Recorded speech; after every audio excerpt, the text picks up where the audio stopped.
Well, welcome everybody. It's such a pleasure to see you here today. Welcome back to BitAngels Texas. Matt and and Justin just came back from our BitAngels Global, where we saw 35 pitches, and overall it was really great. And today we're here with you for our monthly meeting, and I'm really pleased for you to watch and be part of a fireside chat with Jared. Jared moved to Austin, and he's our local Austinite treasure now. He's globally known, and out of all world, he chose to come here, and I'm just really grateful. Jared is the founder of Digibytes. It really is one of very small amount of, only a truly distributed platform, or it's a truly decentralized blockchain. It really is, and they've been around for almost 6 years, right? It'll be 6 years in January of this year. And they've done a lot of amazing work.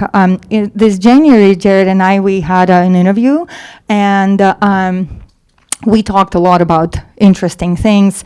In January, there were a lot of uncertainties about what's going on in the industry, and I feel like a lot of air now cleared for our industry after coming back from 2 months roadshow, speaking all over the world. I'm really in a good mood, guys. The global state of blockchain is really good, and for us being in a winter, because it is a crypto winter, despite all the hype that people try to put into some growth of pricing. There's so much excitement that's happening, and so today I want to talk to you, Jared, about your book, because in January we talked about it, and you were so close to finishing it, and we touched up a little bit, but I know that you're basically a couple hours away from receiving the delivery of your first. The first actual physical copies will be here tomorrow. So for those that pre-ordered the book, it's actually available. So first of all, the book is titled Blockchain 2035, The Digital DNA of Internet 3.0. I actually first outlined the book in 2015, started writing on it with my co-author, Andrew, who's here over in the corner. We started writing about 16 months ago. And so it's been we had a tremendous amount of fun. And it's really based on the experience. I've been working in this space full time basically since 2012. And as you were just talking, that we're in the middle of the crypto winter here. But what's amazing to me is Digibyte as a decentralized community. There is no company, there's no group behind it, which is rare, in this day and age. But our community at a grassroots level has absolutely exploded in the last 12 months. It have. And so, we have, and we want to say hello to everybody watching in here. And if you guys are watching in right now, share this on Telegram, share this in some other links, and let's get some more people watching. And come to Austin, December 2nd, because Jared will be signing the copies. So we'll do a book signing. Look, Austin's a cool city. I think it's the most forward, innovating, city in America now. So it's a cool place. But for sure. And so before we dive into 2035, I would like to talk about kind of a current state from your observations of how things are different now. What shifts are you seeing that are happening now that were not there during last crypto winter? Well, the first crypto winter I went through was from 2012 to 2013. You had the run up in, I think the first Bitcoins I actually started buying were about $5. And, in the spring of 2013, it ran up to, and I was actually a miner. I was mainly mining Bitcoin back then. And, that the biggest change, I think, between that run up, the 2017 run up, and now is the amount of education and awareness. I feel overall that the market and the industry, a lot more people are really starting to understand things and have gotten wiser. And they're avoiding, I see a lot of the same, hyped pump and dumps still occurring. It's just not sucking in as many people as it did back then. Yeah, it's true. And it seems to me too that we're now seeing really a lot of growth in projects that like yours, so finally we're getting to a point to where the good reputation, the good work, it's paying off and people recognizing that. And so now they're getting on board with that more and more. Yeah, absolutely. 2 days ago, I actually did a podcast with Bill, the CEO of Abra from Silicon Valley, and he asked me what I thought the biggest prediction would be in 2020. And that's exactly what I said. I think projects that have a legit, not only technical foundation, but actually have a broader actual adoption. Because we actually talk about this in Blockchain 2035. We call it the market cap fallacy. The first thing that people do when they're new to this industry is they come in, they go to coinmarketcap.com, and they say, hey, I'm going to buy the top 10 or 20 because those must be the most legit projects, right? Well, that's somewhere not even close to being accurate. Yeah, don't even get me started there. Right? And we actually talk about this in the book as well. The biggest differentiator we make is the difference between a blockchain protocol and a blockchain project. So a blockchain protocol is an independent blockchain network and system that is not reliant on any other underlying blockchain. Give you an example. So Tether is a stable coin. It's pegged to USD, but it actually has been issued and ran on top of the Bitcoin blockchain for the last 5 years. So the entire security and functionality and functioning of that system is completely reliant and based upon Bitcoin. And so you really only have a handful of truly decentralized independent protocols. And that's why it's important to talk about the difference between those protocols. So we actually have an entire chapter to separate that. Whereas a project is something that's built on top of a blockchain protocol, and that uses that other protocol for security, right? So when you go through the top 50, there's really only maybe 5 truly independent blockchain protocols. And of those, there's really only 3 that are actually decentralized that weren't either anywhere from 60 to 100% pre-mined, and to this day still controlled by a handful of insiders. What are the 3? Well, I'm going to go out there and say Bitcoin, Litecoin, Digibyte. So, also Ravencoin is fairly decentralized. I mean, they had a solid launch. Dogecoin is too, is an independent, although it is merge mined with Litecoin. Ethereum is a decentralized network, but the reality is 66% of it was pre-mined up front, right? So, and what you're seeing in the industry right now is the largest projects that get the most hype and the most attention, projects like, XRP, Ripple, Tron, Stellar, these other ones, they're anywhere from 60, 70 to 100% pre-mined, right? And they all have companies, they have CEOs, so it is, I used to be an absolute hardcore decentralized maximalist. But over time, I've realized that when it comes to decentralization and blockchain, it's a spectrum, and it should be a spectrum. There are applications for some projects, but if we really want to hold, I guess, true to the ideal of what we all got into this space for in the beginning, that's a truly decentralized blockchain protocol. Yeah, 100%. And I think that it's so important. What I've loved in the last year watching is how your network is growing, and you have fans from all over the world trying to pull you and say, come here, come this, and come do all these things here. And it's interesting to see that you're doing it, and you are not a CEO of the company. You're a founder, right? So you're not. It's kind of interesting way to see how this new decentralized platform is working, because you're not on a roadshow to go and raise money or do the traditional things that founders of the companies do, that are CEOs of the companies do. You're almost a volunteer. Yeah, 100%. Actually, nobody is paid to work on the Digibyte protocol. Right. We have volunteers from all over the world. I have developers and guys I've been working with for 5 years who I don't even know their name. And I have no idea who they are, but they're really committed to the ideal and the premise of decentralization, and they've submitted some magnificent code. And oftentimes, because, we've tried to foster this idea that anybody can be a part of it, anybody can step up and start, helping contribute to the network. And so what's happened is we've had these various organizations organically pop up, like the Digibyte Awareness Team, the Digibyte Unlimited Marketing team makes some phenomenal videos.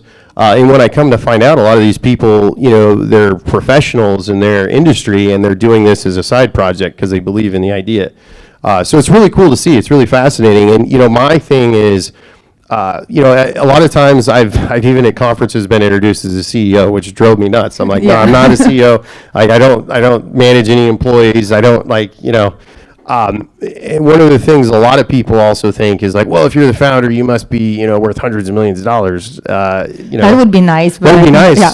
But no, that's not true. Every Digibyte I had, I either mined or purchased myself. So I literally have less than a fraction of 1% of the entire circulating supply. So I remember somebody 2 years ago asking you to sell you several percent of Digibytes. Yeah, like, I don't have it. I don't understand what you don't understand. It's crazy. But I think that just comes back to, like we were talking about earlier, education, which is a lot of the reason why we put so much time and energy into the book. And the book's not just about Digibyte. I would probably say 5% of the book's about Digibyte. So fast forward to 2035. Where are we? Well, so, the way to really kind of start this out, and this is what we do in the introduction, and I like giving this analogy. Why is blockchain important? Why is it such a pivotal technology of where we are today? Well, if you imagine all the DNA in your body, you have DNA in your fingers, you have DNA in your hands, DNA in your hair. What if all that DNA was just in your fingertip? And you were chopping some vegetables, or you were, cutting some limes for a cocktail, and you slipped and you cut your finger off. Well, that'd be a problem, right? Well, that centralization of all the most important things for things to exist is exactly how the internet works today. And that's why we have all these cybersecurity breaches. That's why we have all these failures, is because we have these single points of failure. So what blockchain really is it's a paradigm shift in computer science and the way we handle important data. And that's where we go from there, and that's the introduction to where we basically talk about blockchain as a revolution in ownership, because that's what it really is. True ownership hasn't existed basically since the 1600s, and we go into the history of land titles and stuff under the crown. But then the next thing is what blockchain really is it's an applied evolution of cryptography and mathematics. It didn't just pop up overnight. I think it's chapter 3 and 4, we go through some basic terminology, and then we talk about breaking a blockchain down. And the analogy we use is, if you imagine a car, in a car there's different subsystems. You have your AC, you have your engine, you have various things. Well, in a blockchain, there's these various subsystems too. You have the transaction validation, you have the peer-to-peer networking, you have all these different systems. Well, each individual part of those different systems was actually pioneered by brilliant mathematicians and cryptographers as early as some parts of it even in the 60s and 70s. And what blockchain really is it's the genius way that Satoshi brought all these systems together. And it's really an evolution of cryptography, and that's why it's so important, especially from a cybersecurity perspective. So then in chapter 6, we go into and we talk about why the internet is broken today. And we give 3 reasons. The one is over-reliance on DNS servers, domain name servers, over-reliance on SSL and TSL certificate authorities, root certificate authorities, which everyone in here who has a Bitcoin wallet or a Digibyte wallet or a crypto wallet, you can effectively be your own DNS server or your own SSL server at some point in the future with your own documents and your own data. And we describe how that can work on a blockchain. So then we go and we talk a little bit more philosophy about the history of timekeeping, various and assorted things. But then we really start getting into the fun stuff like artificial intelligence and how blockchain can be the rails for artificial intelligence, because the biggest problem there is how do you trust the data that's going into these systems? How do you program a kill switch in the future to shut down an AI? Well, if you run it on a blockchain, you can do that. So we talk a little bit about quantum computing. We talk about financial applications, commercial applications, government applications. We have a chapter on blockchain democracy. And then I think the chapter we had the most fun with because my co-author, Andrew Knapp, is a former intelligence analyst, we talk a lot about geopolitics and how blockchain technology is effectively being weaponized now, and it's the new emerging competition among nation states. So for anybody listening, if you want to know more, there's snippets to all these chapters. If you go to blockchain2035.com right now. So right, and pre-order your book, then come Well, you can here. actually order the PDF right now. It'll be available for download right away, as well But as you the Kindle need a version. hard copy to sign. So come here in December 2nd, and Yeah. you can buy your book, and Jared will sign it for you. Absolutely, yeah. And I'll draw a heart. So the whole premise of the book, right, is like, where will all this converge by the year 2035? And the year 2035 was selected for a couple reasons. First, I think it's far enough out to just kind of give a good picture to look to the future. And then second, it's actually the year that the very last digibyte will be mined and minted on the network. So it'll effectively be 21 years from the creation to the end. And Now, the that's- blockchain doesn't cease at that point. Transaction fees and mining fees still keep it going. And we actually tested that in 2015 to simulate and make sure it would happen. And then we actually shared that test with some of the other blockchains and developers and stuff. Okay. So basically, what I'm hearing is that in 2035, everything is going to be on blockchain, and we're not going to know what blockchain is. It's just going to be a technology. It's just going to be there, right? Like internet or whatever. It's like TCP/IP Yeah. stack when Yeah. you visit a website or use an app, right? And you know, a lot of people don't realize, we actually talk about this analogy, like when we say the internet's broken, it's not like it was designed to be broken. It's just that when the foundation of like TCP/IP and stuff, RapidNet, you know, was developed back in the 60s and 70s, computers and hardware weren't that sophisticated. You know, they're just minuscule in terms of capacity is where they are now.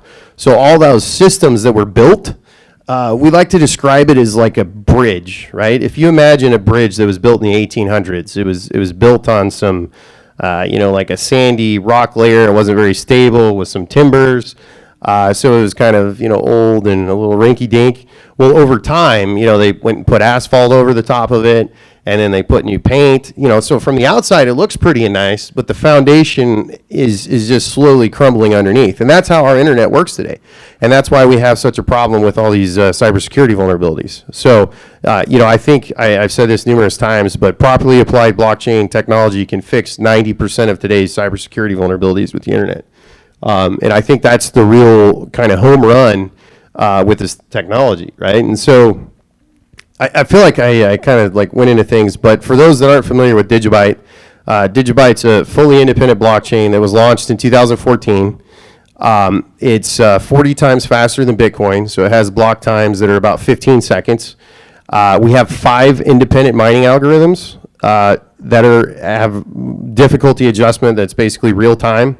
And for those that don't know what difficulty adjustment is, it's basically how you keep the block timing consistent. And there's actually some big vulnerabilities and flaws with Bitcoin in this system. So early in 2014, we fixed that. And then since then, everyone from Ethereum to Bitcoin Cash to Zcash has actually taken our code and implemented it. Nice. And so just, there's more on that you can actually find. I don't want to get into too much technical detail. I want to ask you now, I want to take you to the past. Okay. And now we went to the future, now let's go to the past. What drove you to do what you're doing? How did you get the crypto bug? Because somebody has that aha moment where they get bit by the crypto bug, and then, you know, we go diving with our hands and feet. And Yeah, that's a great question. For me, I almost feel like, I don't want to say I was forced into it, but I was definitely pushed into it by economic reality.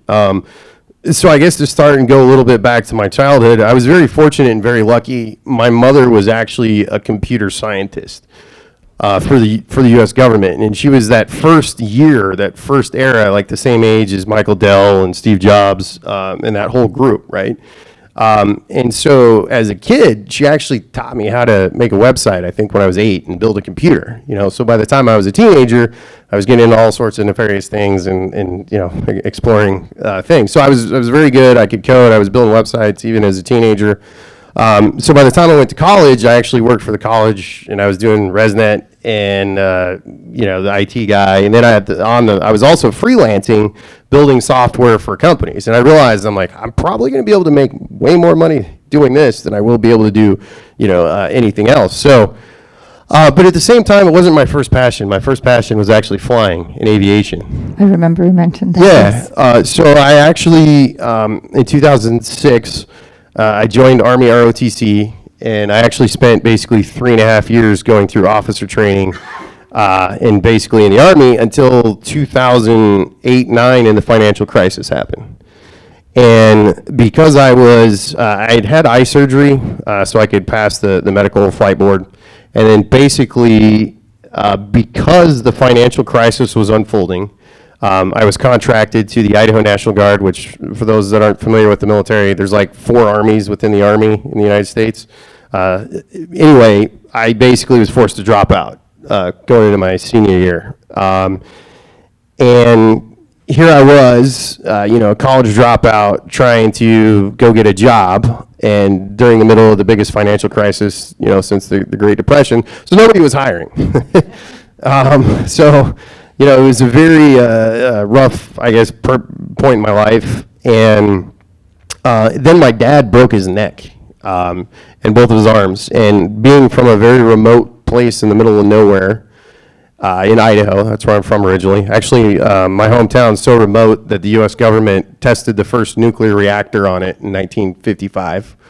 A lot of people don't know that. But anyway, so I moved back there to take care of him, and I'm like, well, I got to make some money somehow, so I went back to freelance coding and building software.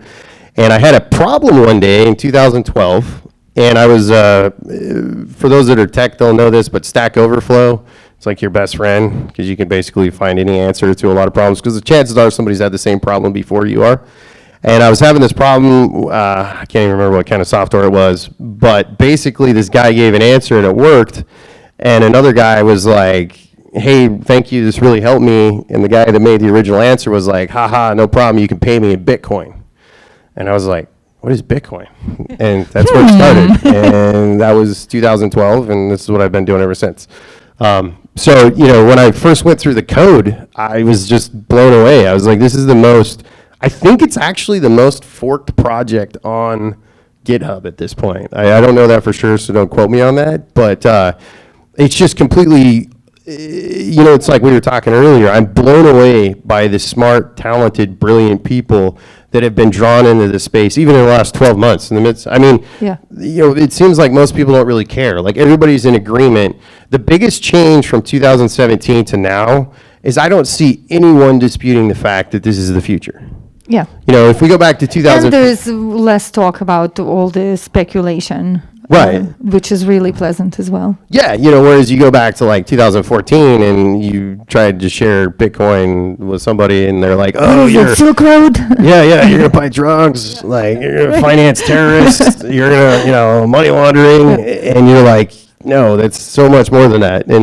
But that's changed, and then 2015, 2016, you'd go to events and meetups and people are like, well, we're kind of curious, we know there's something here, we just don't know what. And so there was a lot of fluff, prototypes, but it was a stage you just had to go through, right? But now you're starting to see commercial deployments of different things, and the real serious stuff is really not being hyped. It's just happening. Yeah.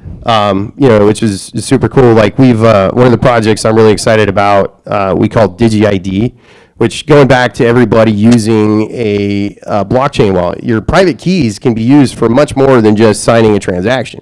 So what we've actually done is we've rolled out some stuff where you literally can replace all your passwords with a crypto wallet, right?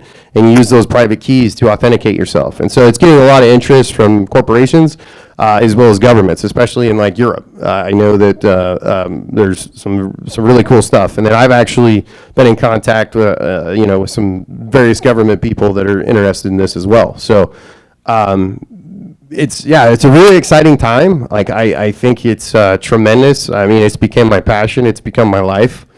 I never planned on this, just, so that's why I said, to answer your question, how I ended up here, it just kind of like fell into place. It's hard to imagine that in only 5 years, we've moved from people thinking that it's something that's illegal and has something to do with drugs, to governments wanting to use the application, to financial industry wanting to use it for enterprises, and there's just baseline of acceptance of Bitcoin. It was still unknown whether it's going to, what if it's illegal and it's outlawed by U.S. government and other governments, what happens then was a very viable question. And at this point, it's kind of, we don't really have questions about Bitcoin anymore. Well, right, $250 billion that they printed. It was like higher than the height of QE.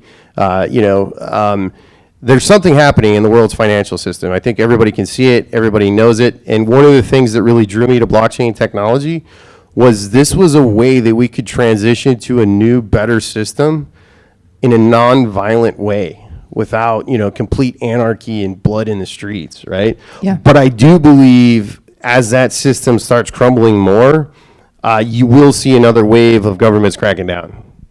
I do think that'll happen before it kind of opens up again. I think it will probably happen to those platforms that create centralized air bonds. Sure. Yeah. I think we'll see the separation of blockchain technology, permissioned blockchains. As you guys know, that's something that I repeat every single month. And then, of course, kind of a bare bonds. And I think those that are decentralized will be kind of hard to go after, and they serve good reasons. Well, go ahead. Oh, well, I was going to say, there's one other point that after going through several hundred projects and writing the book that I realized that really stood out to me is when you look at the projects that are decentralized, there's blockchain, the technology, but then there's the economic models that a lot of these blockchains are applying, right? And there's really only a handful of projects that have a deflationary, hard-capped, limited supply. Bitcoin, 21 million, Digibyte, 21 billion. But there's a lot of projects that have no limit. And yet, they're in the top 15 or 20 on CoinMarketCap, and you're just scratching your head. You're like, do people really look through the long-term economics of this? Like, this is no different than effectively the fiat system that we already have. So, but once again... But it's crypto, come on. Right, yeah. It's good. But, there's various applications, So, I mean, I'm not saying that, but it is what it is. Yeah. And before we take a break, and then after the break, we have a presentation today, one presentation. I would like to ask you to maybe give an advice or kind of communicate, finish it the same way we finished the interview, communicate something that you would like to encourage people to look forward to for the next year, move forward to November 2020. Like, what is the words of encouragement and empowerment that you can share? Well, first of all, just, take time to research things yourself, understand it. But then also the most important thing I would have to say, make sure that you take charge of your own private keys to secure your own funds, and then you back it up, and you encrypt it, and you secure it, and you store it, and then you have it at least 3 different physical places.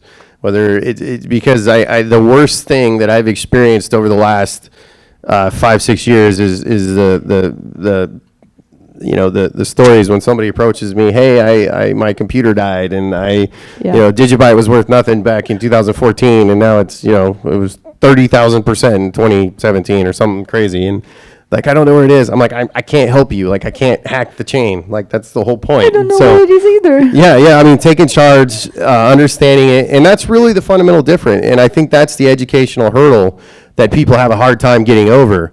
Is they're so used to, like, well, my bank, I can reset my password, I can do this, or they can reverse the funds, or they can recover it. If somebody gets, and also secure it, not just the concern of data loss, but then if somebody hacks it, and if you left it on a centralized exchange, or you had it on a computer that got infected with malware and stole the keys, you can't get it back. I mean, I think, what was it, like, I just saw the article came out, it was over $4 billion worth of crypto stolen in 2019. Yeah, I think I saw that. Yeah, I mean, like, what I do, I have this stuff on a computer that's air gapped, that it's completely separate, secured. It's It's backed up. I don't want to go into too many details, but it's You're about a process. Uber technologist, though. Right. Yeah. Yeah. That's why hardware wallets are definitely a good way to go. But back it up, secure it, because that's the thing I think that we really need to help, and then spread awareness. There's an amazing thing. This platform, ChangeAngel.io. They have these crypto seed cards that you can print out and you can place in different places. And it seems to be a very cool, effective way. And it's not just for Digibyte. People are doing it with Bitcoin, they're doing it with Litecoin, doing it with other projects, but it's a very viral way of just spreading awareness in your local community. And it's really cool to see the map. What do you do? So it's changeangel.io, right? Okay. And they have changeangel.io. Yeah, okay. and they have these seeds, right? Plant a crypto seed. And it's just this little flyer, this little card that's got a QR code. It says scan here for more information, and it brings up information about Bitcoin, Litecoin, and Digibyte. And then you can just leave these cards, or you can give them to people. And it's really cool to see the map. Like you can say, hey, I just left a crypto card here, right?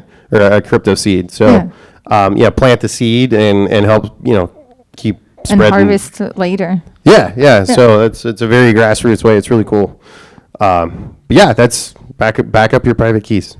Yes, back up private keys and spread the word and plant the seeds. So we'll take a break for now for about 5-10 minutes. 5 minutes I think should be great, and then we'll do a presentation. We will give a feedback on presentation, ask some questions too. And remember, guys, December 2nd, we'll do end of the year summary. We'll have presentations. We'll be signing Jared's book, and we'll have some, cupcakes or whatever. I'll see if we're allowed to bring bubblies in here. Okay. Justin says yes, so there'll be bubblies in here. Yeah, so we'll do the Christmas winter holidays celebration. So thank you so much. Thank you for watching us, and Jared, thank you so much for your time. Yeah, thank you for inviting me. Of course, yes. And like we said, for those that are watching, Austin, Texas, that's where it's happening. I call it the blockchain capital of America. I really believe that. Yeah. And by the way, Matt McKibben, he is also co-organizer of BitAngels Texas. He also moved to Austin, Texas. People consistently move to Austin, Texas, especially from crypto industry. And so if you're looking and relocating and you were nomad and you want to start madding, come and mad here with us. Oh, and I can tell you, Texas has no state income tax, so it's also really good. And living is about a third of the cost of the Bay Area here, so it's great. Yeah, and we kind of, do things. And there's a lot of fun stuff to do here too. Yeah. Thanks. Thank you, guys.